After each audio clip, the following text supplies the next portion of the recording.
It's been a long road for Tonie Waltman to get here, holding her mom's ashes after all these years. All the hopes and prayers and stuff, it all paid off though. We first learned her mom was one of the missing during Hurricane Katrina when we met her dad, Hardy Jackson, on the streets of Biloxi, Mississippi. Soon after, the fury of the Category 3 hurricane roared ashore in August of 2005. It had just opened up, divided. Who was at your house with you? My wife. Where is she now? Can't find her body. She gone. You can't find your wife? Oh, she told me, I tried. I hold her hand tight as I could, and she told me, you can't hold me. She said, take care of the kids and the grandkids and my kids. What's your wife's name in case we can put this out there? Tonette Jackson. Hardy Jackson's heartache resonated around the world. He searched for Tonette in the days after and always hoped to find her. We bonded during that time and stayed in touch through the years. The family relocated to Atlanta after Katrina.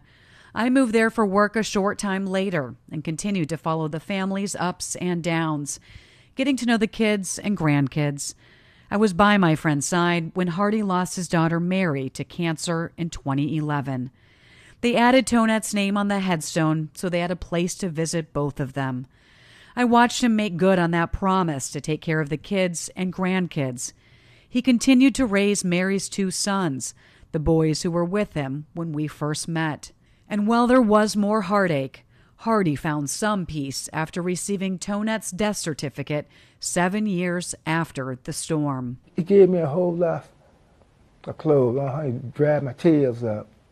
It eased the pain in my heart. But the family would grieve again in 2013 when Hardy died from lung cancer before learning what happened to Tonette. I feel like I'm shedding tears for my dad too, because I know before he passed, that's all he talked about was, what if one day.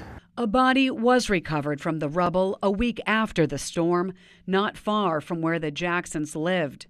Unable to be identified, the woman was buried in this nearby Pascagoula cemetery. For nearly 19 years, Tonette Jackson was here, unidentified, with the name Jane Love. It took a cold case lieutenant. This is where I came to find Tonette. And a dedicated team of investigators to identify her all these years later. These unidentified ones, nobody was doing it, and you're either part of the problem or part of the solution. So when I found the problem, the only thing I could do was really work on it. They exhumed her body and with new DNA samples produced a positive match, identifying Jane Love as Tonette Jackson. This has been the most rewarding for me, to give someone their name back and give the family somewhat closure.